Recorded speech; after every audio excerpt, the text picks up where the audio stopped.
बात हो mega merger की, जी हाँ, एक ऐसा मर्जर जिसने इंडस्ट्री में बड़ा तहलका मचाया है। जी हाँ, सोनी और जी एंटरटेनमेंट के बीच में एक बड़ा मर्जर जो होने जा रहा है, जिसे जी एंटरटेनमेंट के बोर्ड ने मंजूर किया है।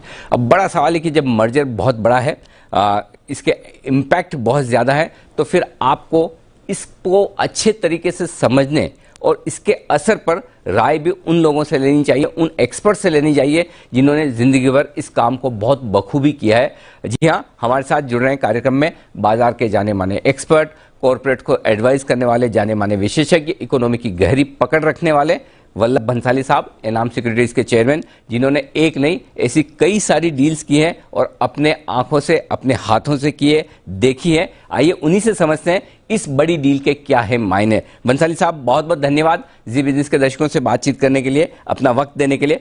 सबसे पहले इंडस्ट्री के लिहाज से मैं जानना चाहता हूं, चूंकि आपने तो इतने सारे कॉर्पोरेट्स को लाइफ लॉन्ग कई दशकों से एडवाइस किया है, इस तरह की डील्स आपने कई करवाई हैं।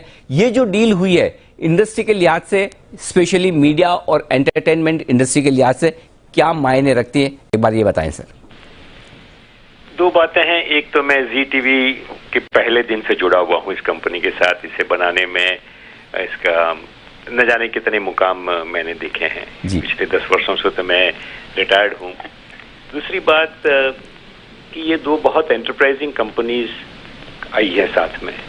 एंटरप्राइजिंग बहुत बड़ी चीज होती है जी। कि किस तरह दोनों ने ग्राउंड लेवल पर जाके ट्रेंच फाइट करके अपनी जगह बनाई है। तीसरी बात यह है कि ये जो मर्जर हो रहा है, मेगा मर्जर है, डेफिनेटली मीडिया बिजनेस में तो इतना बड़ा कुछ हुआ ही नहीं देश के अंदर, पर जैसे कि यूएस के अंदर वॉल्ट डिज्नी और स्टार का जैसा मर्जर हुआ, उस किस्म का मर्जर यहाँ भारत में हमको देखने को मिल रहा है।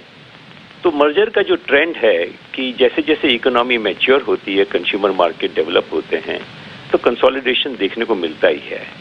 कि टेलीकॉम में हुआ, कि और जगह हुआ, कि जैसे आइडिया वोडाफोन का हो गया था, तो it was a mega merger. तो मेगा मर्जर एक ट्रेंड है, वो हमें इसके अंदर देखने को मिल रहा है और आगे भी हमको देखने को मिलेगा ही। तो लेकिन मीडिया के अंदर ये ज़्यादा कॉम्प्लिकेटेड होता है, और क्योंकि मीडिया बहुत पर्सनालिटी बेस्ड होता है, जॉनर बेस्ड होता है, उनके अपने अपने ऑडियंसेस होते हैं। सीमेंट वगैरह के अंदर ऐसी चैलेंजेस नहीं होती है। तो ये दो कंपनियों ने मेरे ख्याल से एक दूसरे को काफ़ी समय से देखा है, क्योंकि सोनी पिक्चर इंडिया के अंदर कुछ काम उनका बहुत टैलेंटेड था, बहुत अच्छा था, लेकिन कुल मिला के उनका पोटेंशियल जितना था उतना वो नहीं पकड़ पाए थे। जी टीवी के अपने चैलेंजेस थे। तो ये दोनों मर्जर उस हिसाब से कि न केवल साइज के हिसाब से लेकिन कॉम्प्लीमेंटरिटी के हिसाब से एक बहुत ही अच्छा मर्जर हुआ है, और दो एंटरप्राइजिंग कल्चर साथ में आने से उसके अंदर से ज्यादा उम्मीद की जा सकती है। तो जब हम मर्जर को इवैल्यूएट करते हैं तो उसके जो पैमाने होते हैं वो सब, बहुत सारे पैमाने इसके अंदर सही उतरते हैं। ठीक बात है। तो सबसे बड़ी चीज जो आप कह रहे हैं कि एक दो बड़े एंटरप्राइजेस साथ में आ रहे हैं जिन्हें वाकई में काम करने की और बिजनेस को आगे बढ़ाने की क्षमता भी है और इच्छा भी है। जाहिर सी बात है, जो जब दो इस तरह के बड़े कॉम्पिटिटर्स जो साथ में आते हैं और इंडस्ट्री में एक हलचल पैदा करते हैं, किस तरह की सिनर्जीज, किस तरह के आप फायदे आते हुए देख रहे हैं इस मर्जर से दोनों कंपनियों के लिए?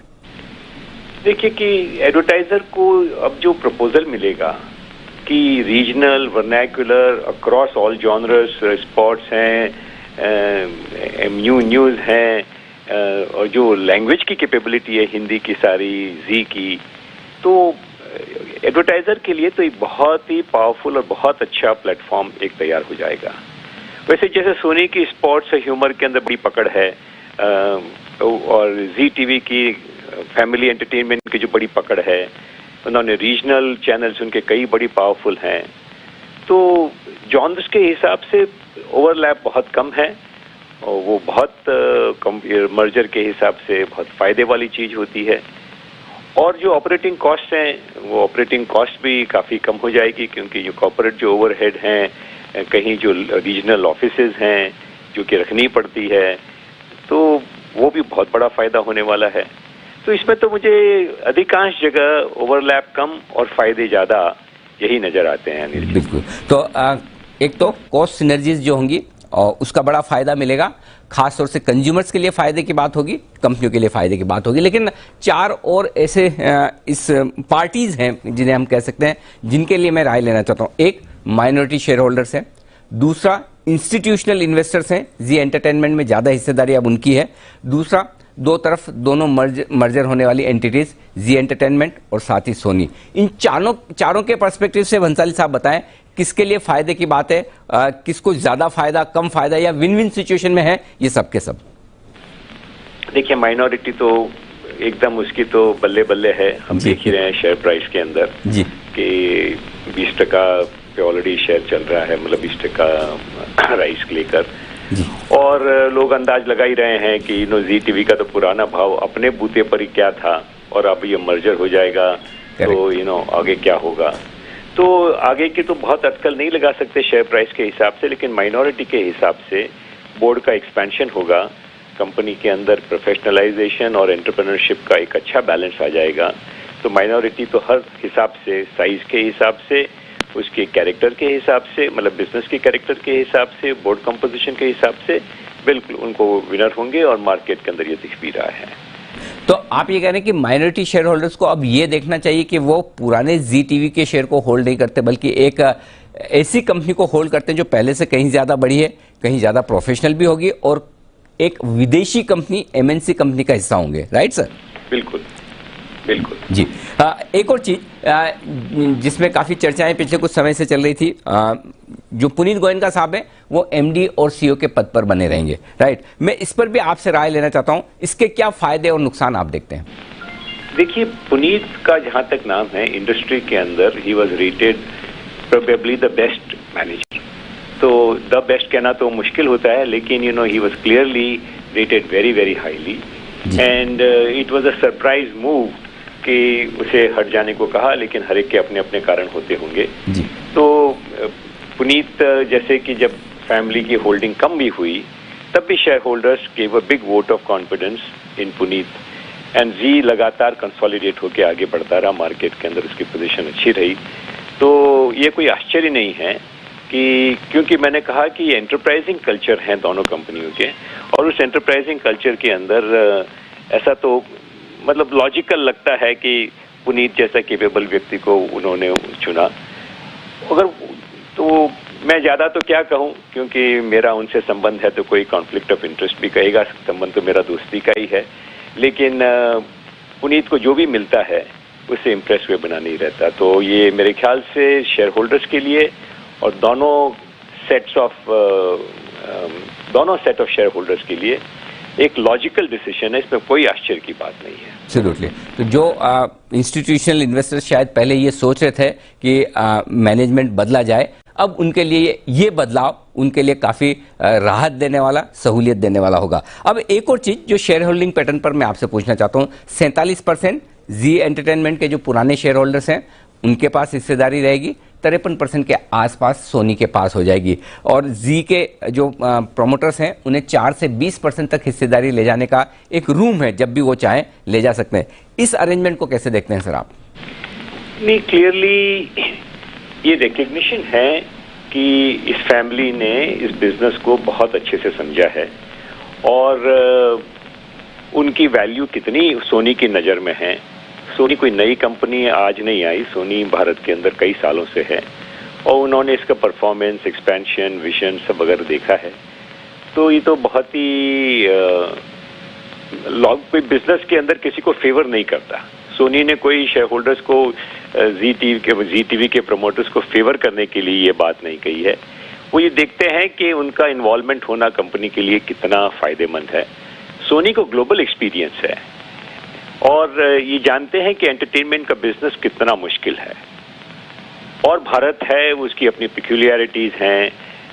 हम अभी पूरे डेवलप नेशन नहीं है, पूरे डेवलपिंग नेशन नहीं है, इतने कल्चर्स हैं, इतने जॉन्स हैं, तो उसके अंदर ये एंटरप्राइजिंग कल्चर होना, एंटरप्रेन्योर का इंटरेस्ट होना बहुत ही जरूरी होता है। यही सोच के कि इस फैमिली का इंटरेस्ट इसके अंदर बिल्कुल लगातार बना रहे, not only as MD but as share holder also, उसके अंदर उनको अपनी भी बरकत दिखती है, अपना भी फायदा दिखता है, तो अपने फायदे के लिए ही ये किया है। और वो समझा जा सकता है कि ऐसा क्यों, और ऐसा इसीलिए है कि हमने देखा कि इस स्पेस के अंदर सक्सेस होना कितना मुश्किल है। तो इतने सालों में हमने केवल एक ही नाम को लगातार सक्सेसफुल होते देखा था, वह था जी टीवी। बाकी कभी ऊपर होते हैं, कभी नीचे होते हैं, और कंपनियों ने भी किया, लेकिन लगातार इतने जॉनर्स के अंदर सक्सेस केवल जी टीवी ने दिखाई दी। जी बंसाली साहब, एक और बात है, अभी तक शायद बाजार इस बात को लेकर उत्साहित है कि दो बड़ी कंपनियां साथ आ रही है, मेगा मर्जर है, लेकिन इसके साथ ही जो डिटेल्स आई हैं उसमें यह भी है $1.5 बिलियन के आसपास का पैसा जरूरत पड़ने पर ग्रोथ कैपिटल के तौर पर सोनी की तरफ से इस कारोबार में और लगाया जाएगा। तो क्या इसकी ग्रोथ और इससे होने वाले फायदे ये आगे आने वाले समय में देखने को मिलेंगे और शायद बाजार उसके बाद इस पर भी रिएक्शन देगा? बाजार ने इस पर ऑलरेडी रिएक्शन दिया है जी, कि अगर नॉमिनल वैल्यू देखते, अगर ये रुपया नहीं डालते तो जी शेयर होल्डर्स के फेवर में 60% आता जी। लेकिन ऐसा ना हो तो सोनी को अपना इंटरेस्ट चाहिए था कि हमें मेजॉरिटी कंट्रोल चाहिए, और तो एक प्रकार से उन्होंने इतना मेजॉरिटी कंट्रोल खरीदा है ये पैसे डाल के। तो कंपनी को ये पैसे दिए हैं और उन्होंने अपना स्टेक बढ़ाया है, तो उसका दो फायदे हो गए, स्टेक भी बढ़ गया और कंपनी के लिए ग्रोथ कैपिटल, और नॉट ओनली कैपिटल, बहुत सीरियस कैपिटल कि आज उन्हें जो भी प्लेटफॉर्म्स ग्रो करने हैं, चाहे बड़े बड़े स्पोर्ट्स के कॉन्ट्रैक्ट्स रिन्यू होंगे, तो जो भी एक्सपेंशन करने हैं, और ये डिजिटल वर्ल्ड है तो न जाने कहाँ कहाँ पैसे लगाने का मौका मिलेगा, तो वो पैसे कंपनी के अंदर रहेंगे। और दोनों कंपनियां कैश जनरेटिंग कंपनियां हैं, तो वो तो एडिशनल कैश है। तो बहुत समझदारी से किया गया है, और मेरे ख्याल से ये मर्जर तो शायद अब जैसा ये टर्म्स आए हैं देख के लगता है कि शायद बहुत पहले से सोच रहे होंगे, लेकिन ये शेयर होल्डिंग का जो रेशियो था वो रेशियो नहीं बैठ रहा था, क्योंकि जी टीवी वैल्यूएबल था और वो मल्टीनेशनल कॉर्पोरेशन को अपना कंट्रोल चाहिए था। तो जी टीवी के गिरे हुए दाम में ये अपॉर्चुनिटी आ गई, और उन्होंने उसको एक फेयर प्रपोजल दे दिया कि जी टीवी के शेयर होल्डर्स की स्किन भी इस गेम में बनी रहे और उनका भी कंट्रोल बना रहे। तो बहुत चतुराई से की गई डील है। क्योंकि मंसाली साहब, आप कॉर्पोरेट इंडिया पर बड़ी गहरी पकड़ रखते हैं। आपने पिछले 6-12 महीनों में देखा जी एंटरटेनमेंट को लेकर, एसएल ग्रुप के प्रमोटर्स को लेकर कई सारी चर्चाएं रही है। क्या आपको लगता है ये डील, ये मेगा मर्जर इन चर्चाओं पर कोमा, अल्पविराम, पूर्णविराम कहां तक पहुंचाएगा और इसका क्या असर पड़ेगा, ये मैं जानना चाहता हूं। देखिए, ये थोड़ा कॉम्प्लिकेटेड मामला है। दिखता हुआ तो ये आज जो शेयर मार्केट कह रहा है वो तो सारे शेयर अप हैं, तो मार्केट ने तो कह दिया कि भाई सब ठीक ठाक है जी, कि इससे बढ़कर कोई अप्रूवल की स्टैंप नहीं हो सकती, कि न केवल कंपनी मर्ज हो रही है, लेकिन वो लोग इसमें पैसा डाल के $1.5 बिलियन डाल के भी अपना कंट्रोल बनाए रखना चाहते हैं। तो फायदे का सौदा होगा तो कोई पैसा डालेगा इतना, तो 10,000 करोड़ से ज्यादा पैसा डालना तो अपने आप में कहते हैं कि अगर ये ठीक नहीं होता तो वो नहीं डालते, एक बात। और दूसरी बात ये नहीं होती कि भाई तुम बने रहो और न केवल एमडी बने रहो लेकिन शेयर होल्डिंग भी बढ़ाओ। तो दिखती हुई बात तो कम से कम सोनी की दृष्टि से तो ये क्लियर है कि सब ठीक ठाक है। एंड बाकी तो जो अपना अपना किसका टांग कहाँ अटकी है नहीं अटकी है, मैं सबके बारे में तो नहीं कह सकता हूँ। ठीक बात। वैसे सुभाष जी ने ये जो पिछले कुछ दिनों में अनाउंसमेंट किया था कि मैंने 92% मेरी लोन एक एसेट जो बेच सकता था बेच के मैंने चुकाई है जी। तो उस समय भी मैंने कहा था कि ऐसे मैंने अपने भारत के इतिहास में ऐसी कोई घटना पहले देखी हुई हो, पिछले सालों में तो कई दशकों पहले कभी हुई होगी, मैंने कॉर्पोरेट लिस्टेड वर्ल्ड में तो ऐसी कोई सिचुएशन नहीं देखी थी जी। बिल्कुल सर, आपसे विदा लूँ उससे पहले आखिरी सवाल, जो हमारे रिटेल शेयर होल्डर्स हैं, माइनॉरिटी शेयर होल्डर्स हैं जी एंटरटेनमेंट के, उनके लिए आगे क्या रहा है, उन्हें किस तरह से इस कंपनी को देखना चाहिए, क्या करना चाहिए? देखिए कि जो ब्रांडेड कंपनी हो जाती है, जिनका मार्केट शेयर बड़ा हो जाता है, वो प्रीमियम पे ट्रेड करते हैं जी। केवल इतना ही कहा जा सकता है। और इसके बाद में जो बिजनेस की ग्रोथ रेट होगी, एक बार साइज बड़ी हो जाएगी लेकिन ईयर ऑन ईयर ग्रोथ देखना पड़ेगा, उसकी प्रॉफिटेबिलिटी देखनी पड़ेगी। तो मार्केट तो एक साथ ही इतना बढ़ गया है कि अब आगे तो लोगों को कॉशियस रहना ही चाहिए। बट ये सुपर ब्लू चिप कंपनी हो गई जो मस्ट ओन इंस्टीट्यूशनल पोर्टफोलियो हो, चाहे कोई पोर्टफोलियो के अंदर, अब ये इसका जगह जी टीवी की जैसे हुआ करती थी पिछले 2-3 सालों में, वो जगह से फिसल गए थे, लेकिन वो जगह वापस बन जाएगी कि ये लोगों के इंस्टीट्यूशनल पोर्टफोलियो में, क्योंकि मीडिया स्पेस में और कोई स्टॉक ही नहीं है, तो ये मस्ट ओन स्टॉक जैसा हो जाएगा। बंसाली साहब, बहुत बहुत धन्यवाद आपका। इस मेगा डील पर आपने अपने बिल्कुल बारीकी से विचार रखें, सारे डायरेक्शंस को और सारे आयामों को आपने हमारे दर्शकों को समझाया, अपना वक्त दिया। बहुत बहुत धन्यवाद सर। बहुत धन्यवाद। तो ये थे वल्लभ बंसाली साहब, जो बताते हुए इस डील के बारे में पूरी अपनी राय, और उनका ये मानना है कि एक बड़ी एंटिटी और बड़ी ब्लू चिप कंपनी बनने की तैयारी है जी एंटरटेनमेंट और साथ ही सोनी के इस बड़े मर्जर से। इस खास बातचीत में इतना ही। मुझे दीजिए इजाजत, बने रहिए हमारे साथ। नमस्कार।